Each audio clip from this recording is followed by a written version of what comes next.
La democrazia è il punto d'arrivo a cui aspirano tutte le società. Eu combati tipo de arquitetura que não exprimia o concreto armado.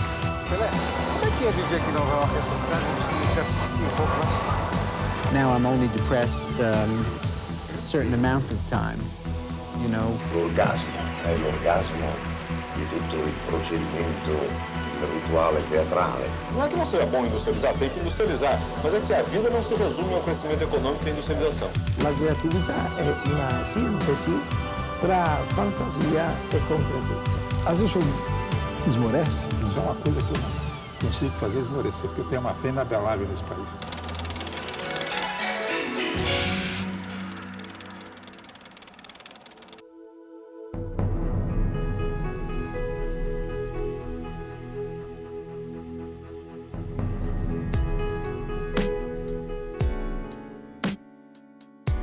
Hoje nós vamos conversar com o diplomata e escritor Carlos Henrique Cardim. O paulistano Carlos Henrique Cardim é formado pela Escola de Sociologia e Política de São Paulo e é doutor em Sociologia pela USP. Em 1975, entrou para o Itamaraty. Ele serviu nas embaixadas brasileiras de Buenos Aires, Santiago, Assunção e Washington. Em Brasília, ele divide a carreira de diplomata com a de professor da Universidade de Brasília. Atualmente, Cardim é diretor do Instituto de Pesquisa de Relações Internacionais do Ministério das Relações Exteriores, membro do Conselho Editorial do Senado e editor da revista Diplomacia, Estratégia e Política, dedicada a assuntos relativos à América do Sul.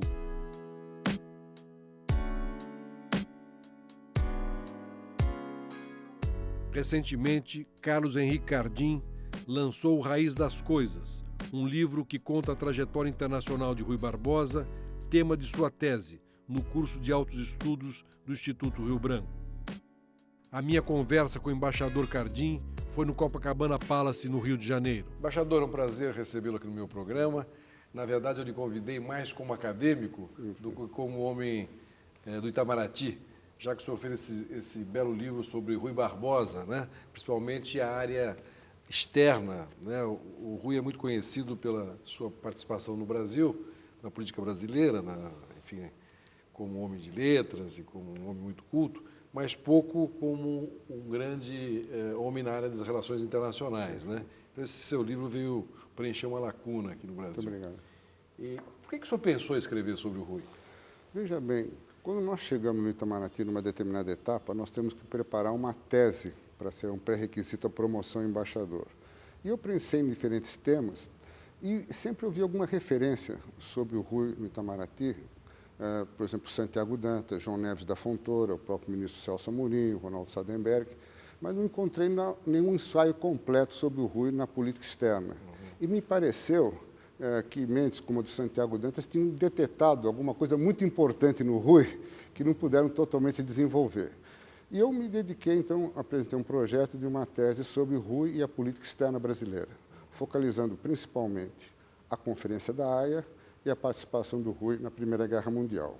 E foi uma surpresa para mim, porque eu sou formado em Ciências Sociais, Ciência Política e Sociologia, em São Paulo, e no meio, digamos, de ciência política e sociologia, o Rui não é das figuras mais admiradas, pelo contrário, ele tem um viés assim, de achar o Rui uma figura barroca, superada. E quando eu fui me dando conta da contribuição do Rui, fui descobrindo um personagem fundamental na política externa brasileira.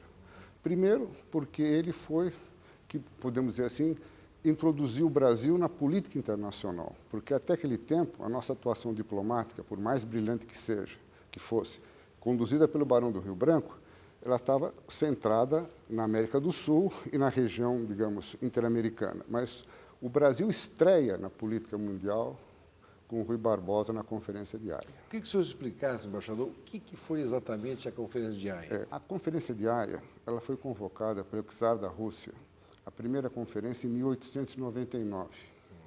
E aí um fato muito curioso e estranho. Somente 2 países da América Latina foram convidados para essa primeira conferência, que se chamava Conferência da Paz da Haia. O czar tinha convocado essa conferência preocupado com a corrida armamentista na Europa, com os choques que poderiam haver entre as nações e, principalmente, no que nós podemos chamar hoje, criar uma certa legislação do direito da guerra, para amenizar, se podemos dizer assim, os efeitos cruéis da guerra. Esse era o foco. Certo. E somente 2 países da América Latina foram convidados para essa primeira conferência, em 1899, o Brasil e o México. O México aceitou participar e o Brasil não. É uma coisa muito estranha, um governo ser convidado para uma conferência internacional e não aceitar participar. E quem foi O presidente na época era o Campos Salles. E deu uma desculpa, que eu transcrevo até no livro, também mais estranha ainda, dizendo que o Brasil estava muito envolvido com questões internas, não tinha por que se preocupar com questões meramente europeias, estava se preocupando em se reorganizar. Dizem que os países grandes olham um pouco para fora, normalmente gostam de olhar para dentro. Né? É verdade, mas no caso aí, os países grandes estavam participando. A própria Rússia, os Estados Unidos estavam participando. Eu acho que é um ato, no mínimo, de provincianismo e paroquialismo. Então, o Brasil esteve ausente na primeira conferência da Haia e a segunda foi convocada em 1907, com o mesmo objetivo. E o Barão do Rio Branco era o chanceler à época. E tinha tido uma grande experiência da política europeia e sabia da importância dessa conferência. Essa conferência, em 1907, é singularmente importante porque foi a primeira conferência na história da humanidade onde se reuniram todos os estados soberanos à época. E aí o Brasil foi. Me parece que o convidado teria sido o Joaquim Nabuco. Justamente. Né? O Barão do Rio Branco, inicialmente, sugeriu o nome de Nabuco. E o Rio Branco tinha a ideia de aproveitar esse cenário da Haia para mostrar o Brasil, principalmente como um país organizado, um país culto, um país civilizado, um país voltado para o moderno. Precisava mandar uma grande personalidade. Uma grande personalidade. E uma personalidade que tivesse uma cultura muito ampla, uma cultura humanística e jurídica. Claro. É interessante destacar que o Barão ele podia ter ido, mas não foi. Por quê? A cultura do Barão era uma cultura concentrada fundamentalmente na história e na geografia. E na Haia ser requeridos mais um conhecimento humanístico, histórico, jurídico principalmente. E aí se armou uma oposição contra o Joaquim Nabuco, porque o Joaquim Nabuco foi monarquista até o final da vida, uma coerência. E os republicanos estranharam essa indicação, porque para um evento de tal importância se indicar um monarquista. Mas, mais que isso, eu registro no livro, um artigo que saiu no Correio da Manhã, o Joaquim Nabuco estava surdo na época. São essas ironias da história. Veja só, o Joaquim Nabuco foi, talvez, um dos homens mais bonitos do Brasil. Ele era bonito fisicamente? Fisicamente, ele era chamado Quincas o Belo. Quando ele foi embaixador em Washington, dizem que as moças e as mulheres passavam em frente à embaixada para ver o Joaquim Nabuco. Quer dizer, bonito e inteligente. Ele era um homem, era um Apolo, mas estava surdo. Veja só. Coisa. E o Rui Barbosa não primava pela beleza física. Ao contrário, pequenininho. Pelo contrário, né? tinha 1,56 m, uma cabeça grande, tudo, sempre se achando doente. E o Rio Branco propôs que os dois fossem para a Haia, Joaquim Nabuco e Rui. E disse com a seguinte justificativa: assim como houve um Ministério das Águias no Império, vamos ter uma delegação de águias. Talvez aí venha a coisa da águia de Haia. Tá. Mas o Nabuco, que era uma figura muito senhor de si, com certo orgulho, o Rui também, percebeu o seguinte: não dá para dividir. Eu não posso ser o segundo, disse ele, e o doutor Rui não pode deixar de ser o primeiro. Então, ele abriu mão, mas colaborou intensamente com o Rui Barbosa na preparação para a Conferência da Haia. Depois de 45 dias, o Rui aceitou ser o representante brasileiro. E por que naquela conferência, sei daquele encontro com o Demártins, o russo, né? Justamente. Que foi o grande momento da conferência em que ele era um polemista, né? Justamente. Ele aproveita para fazer uma grande polêmica. Eu queria que o senhor contasse... Olha, veja só, também são essas coisas que acontecem na vida da gente, na história, que às vezes você está se preparando para algo sem saber. O Rui Barbosa, durante toda a sua vida, foi um parlamentar, deputado, senador, inclusive na época era vice-presidente do Senado. Então ele tinha um grande treino dessa prática parlamentar, a parte da intervenção, coisa que o diplomata não está treinado. Claro, ele era rápido. Ele era rápido, como o parlamentar tem que ser. Verdade. E o Nabuco tinha feito uma cartinha para ele, muito interessante, que eu registro no livro, e dizia o seguinte: Rui, você não é diplomata, você é um político. Comporte-se como um político na Haia e não como diplomata. Foi o que ele fez. Foi o que ele fez. Numa das intervenções que o Rui fez, puxando mais para o lado político, ele recebeu uma reprimenda do delegado russo que presidia a sessão, dizendo que a política não fazia parte dos debates. E o Rui, de bate-pronto, tudo em francês isso, Falava um francês perfeito. Faz um improviso perfeito, dizendo que não, que ele sabia muito bem o que era política. Porque ele, inclusive, tinha sido vice-presidente do Senado, político o tempo todo, e que a política, na verdade, ele está falando da política maior, a política que resolve, que constrói estados, não a política do debate partidário menor. E a intervenção do Rui chocou a Assembleia, porque um país do Brasil, naquela época, o Brasil era considerado um país de quinta categoria, não de terceira, nem quarta, quinta categoria. E um brasileiro fazia essa intervenção, e o próprio delegado russo ficou chocado e impressionado, né? E tanto que depois foi pedir desculpas ao Rui, mas o Rui, a partir desse momento, começou a ser muito respeitado na conferência, né? E é interessante destacar um ponto aqui, quando se fala do Rui era baiano. A gente pensa assim... Você já falava muito. Mas veja só, aí eu tinha a ideia que o Rui era um orador inflamado. Com todo respeito aos baianos, os baianos tendem a ter uma... Gosto de uma verve. Como dizia o Gilberto Gil, o baiano não nasce, estreia, né? Na vida. E o Rui, na verdade, era extremamente gentil, extremamente educado. Ele tinha uma preocupação com a outra pessoa, tanto que depois desse debate acalorado, ele se dirigiu, não só ao delegado russo, mas a outros contendores, porque ele massacrava. O Rui, quando ele tinha uma formação jurídica de advogado, que jogava uma quantidade de argumentos em cima da outra pessoa que liquidava. Mas depois, terminada essa refrega, ele dizia, olha, veja só, não me queira mal. Eu só estava debatendo as ideias. Nada pessoal. Nada pessoal, né? E o Rui marcou uma posição que depois teve outras intervenções brilhantes, igualmente defendendo a igualdade das nações. E o Brasil tomou uma importância grande na Conferência da Haia. Quer dizer, naquele momento o Brasil se torna um país internacional, na sua visão. Internacional. E depois porque também houve um debate de fundo de uma questão com os Estados Unidos, aí não foi, que os Estados Unidos apresentaram uma proposta da criação de uma corte mundial, algo que fosse mais ou menos como o Conselho de Segurança hoje. Mas só que, à época, não havia nenhum organismo internacional. E os Estados maiores eram majoritários? E nessa corte internacional, de 15 membros, 8 eram permanentes. Logicamente, aqueles estados tipo da Europa ou dos Estados Unidos, excluindo os outros que teriam um caráter rotativo.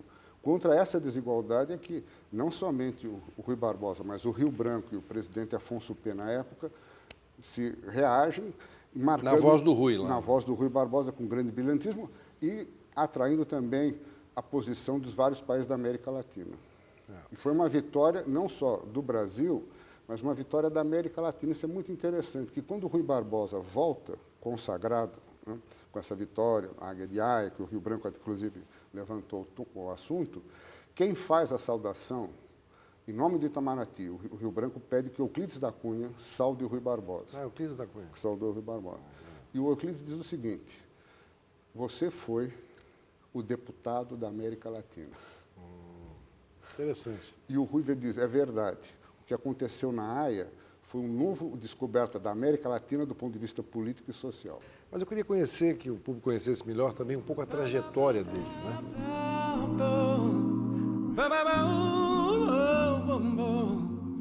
O Rui foi um estudioso a vida toda.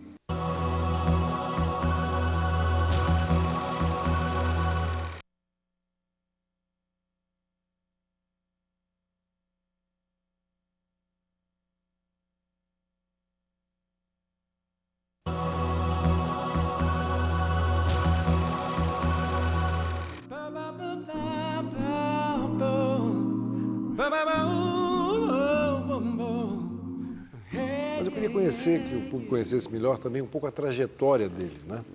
O Rui foi um estudioso a vida toda. O pai dele era médico, né, uma família, vamos dizer, de classe média, mas ele estudou advocacia, sempre dedicado ao estudo. O Rui foi sempre um estudioso. Era um madrugador, ele dizia, né? Acordava cedo, desde as 5h30, 6 horas da manhã já estava estudando, não fazia muita vida social, né? Uma memória privilegiada. É a memória dele. Uma memória privilegiada. E, sim, tocado, principalmente, por exemplo, do seu pai, defendeu. O pai dele foi um liberal radical, o pai do Rui. Sempre tocado pelas causas públicas nacionais. Um ponto interessante, o pai dele se envolveu muito na política da Bahia e contraiu muitas dívidas. E, ao morrer, logicamente, deixou muitas dívidas pendentes, que podiam, inclusive, ser terminadas com o seu próprio falecimento. Mas o Rui fez questão de honrar as dívidas. E durante os 9 anos primeiros da sua atividade profissional, ele se dedicou a pagar as dívidas do pai. Interessante. Mostra um Mostra traço do caráter dele, né? importantíssimo e dedicação. Depois o Rui entrou na vida política como deputado, então, participando dos jornais, defendendo causas maiores do país. Eu acho que é importante. Ele não se preocupava tanto com o debate entre república e monarquia. Ele achava isso um detalhe. Se bem que ele foi republicano. Ele foi monarquista e depois passou para a república, né? Mas ele achava que isso o mais importante para ele era a federação, né? Como se organizava o poder. Ele era contrário a essa excessiva concentração de poder na mão do imperador com poder moderador. Por isso, antipresidencialista, né? Depois, né? Mas ele, fundamentalmente, ele queria uma descentralização do poder através do federalismo. Essa era uma das grandes a principal tese dele. Outra tese importantíssima do Rui é a educação. Não somente a educação básica, mas a educação científica e tecnológica. Muito interessante ele defender a educação. Ele olhava na frente. A científica. E a maior tese, uma das maiores teses do Rui, que o Santiago Dantas registra nesse ensaio, e o Eliomar Baleiro também, era a industrialização do Brasil. O progresso, fundamentalmente, é o progresso feito pela indústria.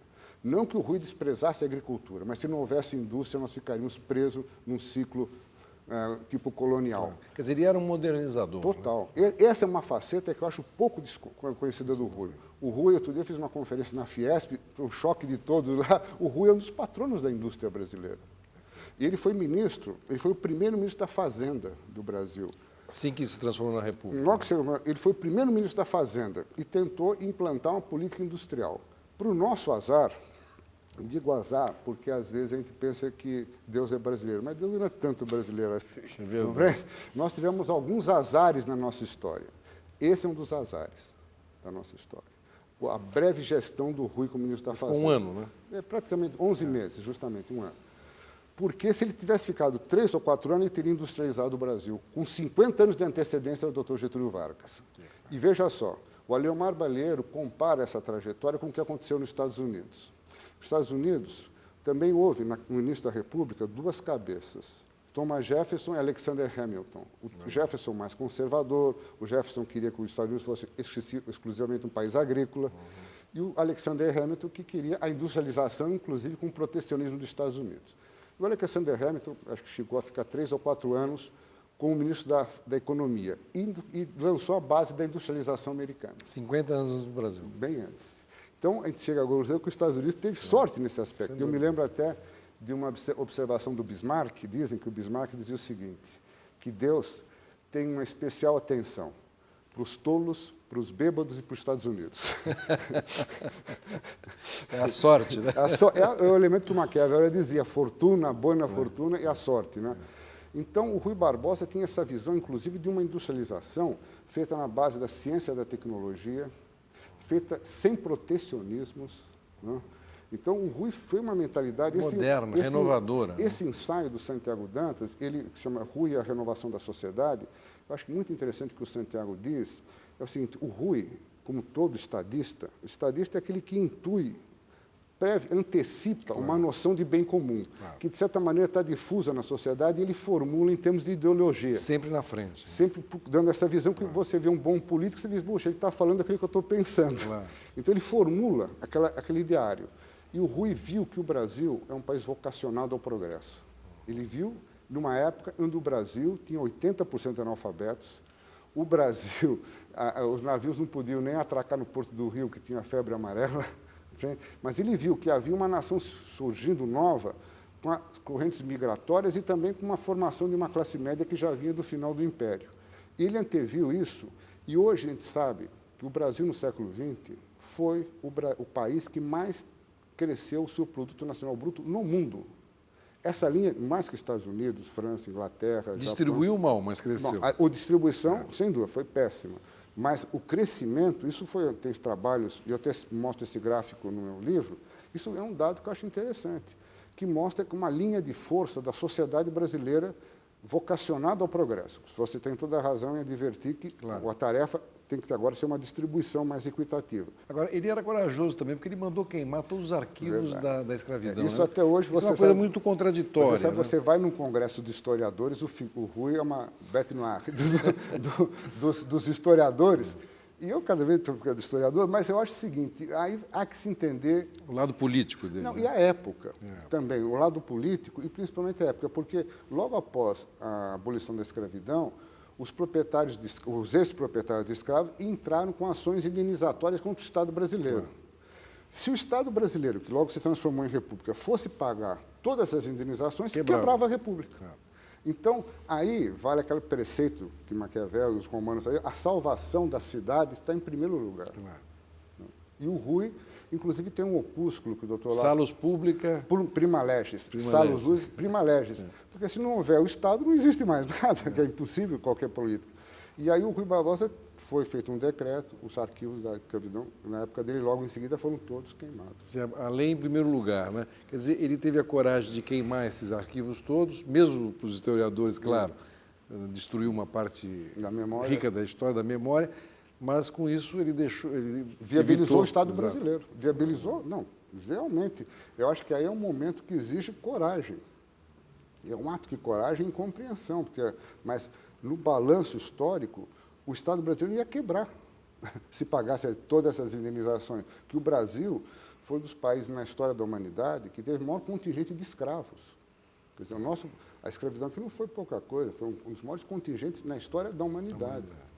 Agora, embaixador, ele era um homem também um pouco dissociado, às vezes, da realidade. Isso né? é verdade. Ele foi candidato 2 vezes à presidência. É verdade. O Rui, eu acho que uma das melhores caracterizações do Rui foi dada pelo Gilberto Amado. Eu até registro no livro, o Gilberto Amado, um grande intelectual, ele diz, veja só, o Rui me chama a atenção, doutor Rui, porque ele quer conquistar o poder, ele tem ambições políticas, mas ele não quer atuar politicamente.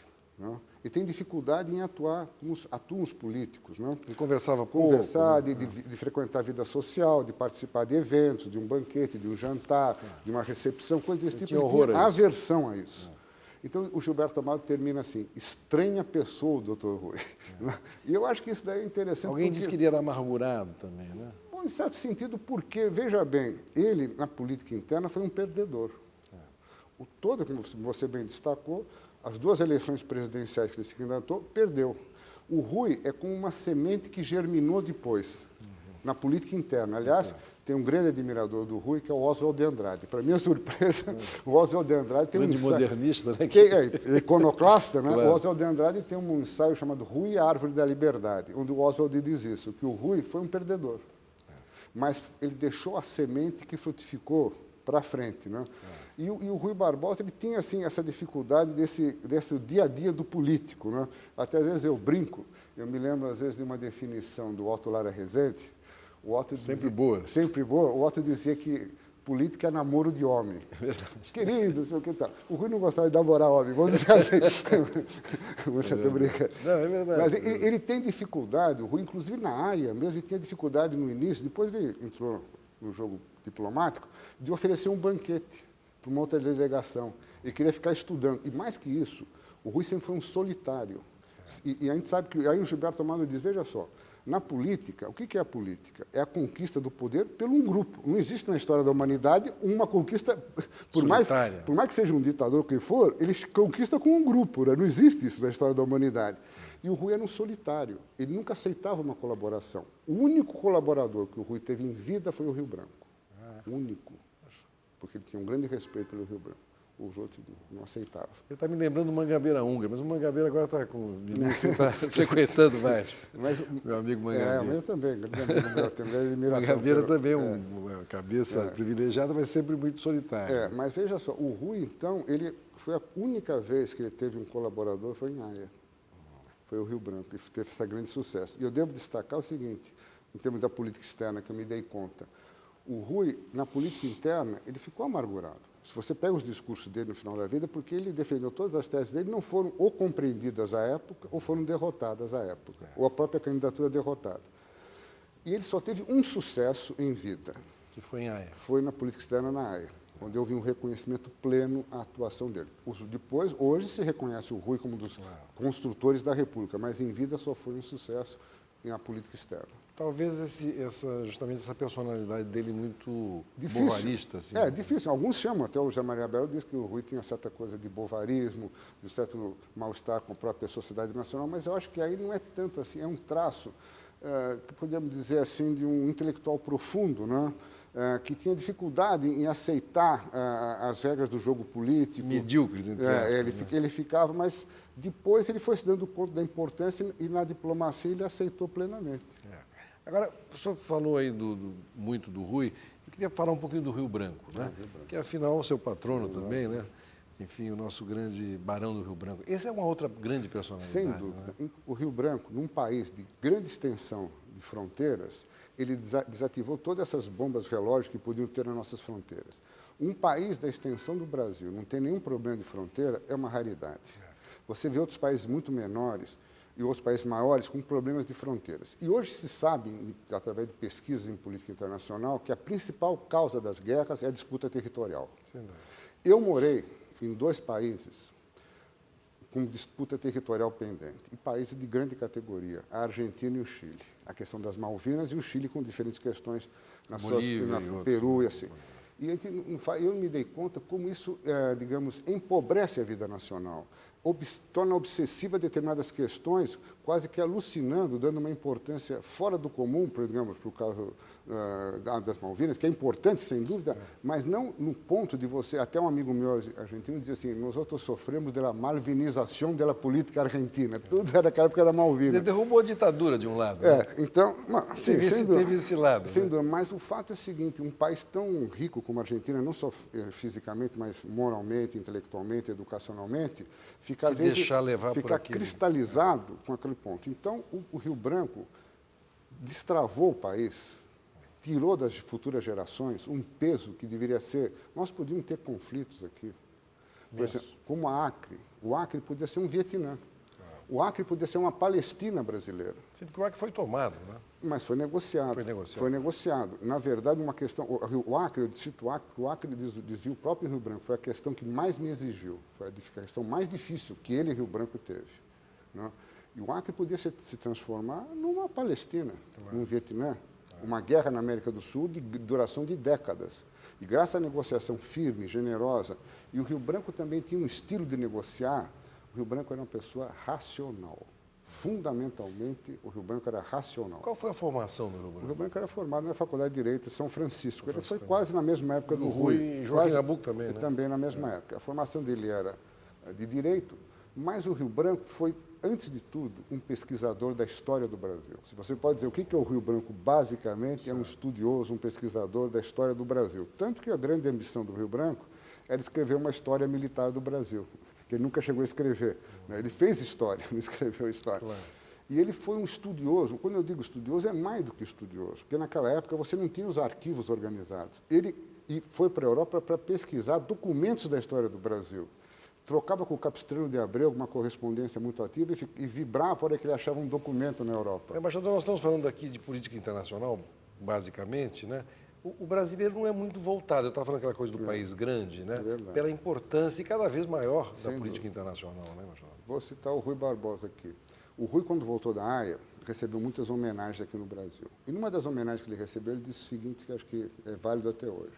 Ele diz, olha, eu agradeço todas essas homenagens, mas eu devo dizer o seguinte, esse meu triunfo na Haia se deveu muito ao apoio que eu senti da opinião pública nacional. Eu vi que havia uma opinião pública nacional interessada, consciente, sensibilizada com a questão que nós estávamos discutindo na Haia. Isso me deu forças para ir em frente e conseguir... Quer dizer, naquele momento a imprensa cobriu bem isso. Cobriu bem, havia uma boa repercussão, sentiu. Ele diz assim, agora, diz o Rui, eu conheço o Brasil. Eu gostaria que esse fervor, essa sensibilidade, continuasse nos próximos anos, nas próximas décadas. Por quê? Cada vez mais o mundo as questões são globais. Não há mais questões separadas. E é muito importante para o Brasil ser sensível à questão internacional. E você tem toda a razão, e o Rui já tinha advertido isso, que depois da Haia houve um decréscimo de interesse. E nós vivemos assim em fluxos... Você sabe que eu notei isso na época da ditadura militar aqui no Brasil? quando o Brasil estava muito fechado, as coisas de fora interessavam muito. Né? Eu- Até porque a imprensa eu fechada, as notícias internacionais. Depois que o Brasil se redemocratizou, ele se voltou para dentro novamente. Né? Esse é um problema que eu acho que nós temos que ampliar, o que nós podemos chamar sensibilidade da opinião pública e das elites, não somente das elites, da sociedade em geral, para a questão internacional. E a gente fica preocupado mesmo, porque, como disse o Rui Barbosa, a própria atuação da diplomacia ela